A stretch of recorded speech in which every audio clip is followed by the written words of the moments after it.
Are you essential in this world?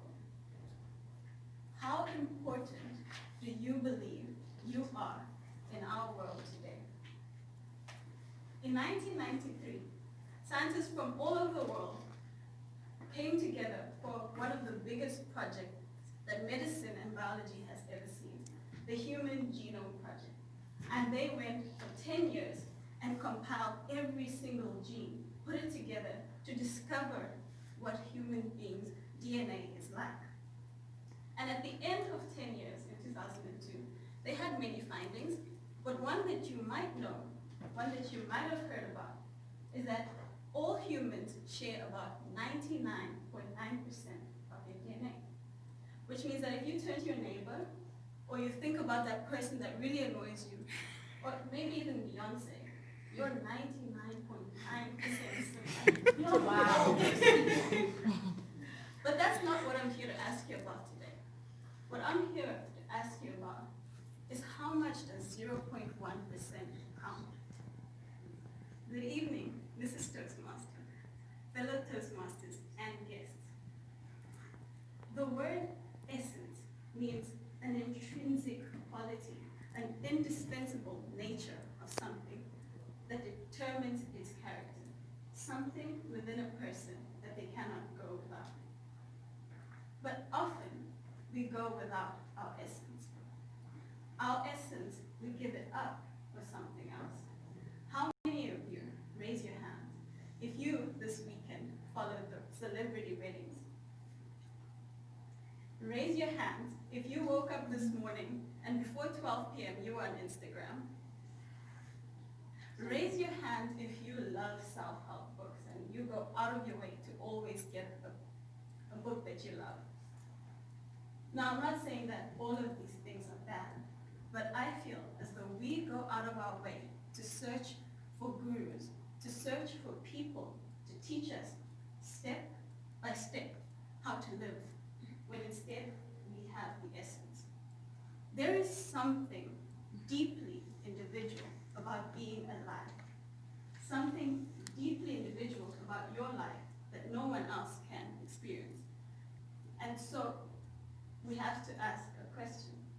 What is the essence and how do we get hold of it? But before I answer that question, I have to ask you, how much is 0.1%? And how much does 0.1% count? Well, as a geneticist, we know after the Human Genome Project that there are 3 billion genes. That means 0.1% of 3 billion is about 3 million genes. And that's how much 0.1% counts. 3 million worth. Therefore, whenever you're alone and by yourself, ask yourself, how much does my 0.1% count? But it doesn't end there, because the essence is within us, but how do we bring it out? It takes time. Time is the first factor, because we cannot discover the essence unless we've lived our lives whole. If we look at the great people that we know of history, we only know them in hindsight, when the dots of their lives have been connected together into a wonderful whole. But for the rest of humanity that never made an effort to find their essence, we know nothing at all. So the first factor into discovering our essence is time. The second is self-awareness, because unless one knows themselves, how can they discover what they have within them? Self-awareness is a process where we are able to look at ourselves at a distance from ourselves, which sounds quite metaphysical, but it's something that we have to do if we are to find out who we really are. And the final thing is patience and self-compassion. Because in this journey of life, as we're discovering our essence, we will fall multiple times, and we'll find that we do not measure up often to the high standard that we have for ourselves. But the essence is discovered in those failures as well. And now, I want to discuss what is the purpose of the essence. The essence is not just for ourselves. Imagine if Steve Biko kept his essence to himself. Imagine if Albert Einstein decided that he was going to go away into a cave with his formulas and never let people know about the theories he had on light. Imagine if Rosa Parks decided that her ideas on justice, she would keep them at home and stand up and go to the back of the bus. What would that have meant for the whole of society? What does your essence, your 0.1%, mean for the 8 billion? I don't want us to get into the space where we think that we are here to discover ourselves for ourselves. But I believe that out of 99.9%, that 0.1% has all the purpose we need in order to create something that can impact our world. Now, in finding our essence, we will come across multiple challenges. We will come across multiple opinions.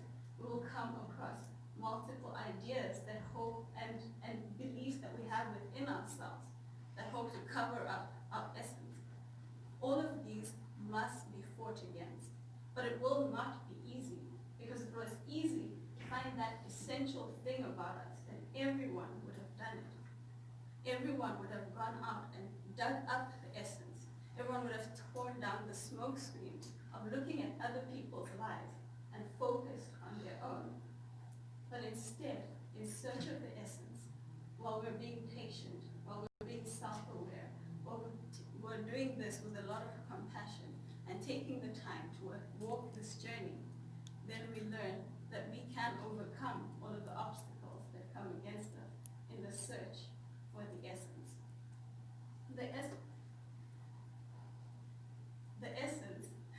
The essence is that everything culminates from the moment we're born, together, coming together through time and history, coming together through our genes and through science, to make a moment where we are here as people, 0.1% individuals, that can change and impact our world.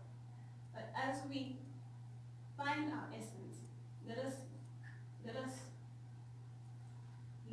look back, and as we find our essence, as we're on this journey of finding our essence, let us connect. Okay.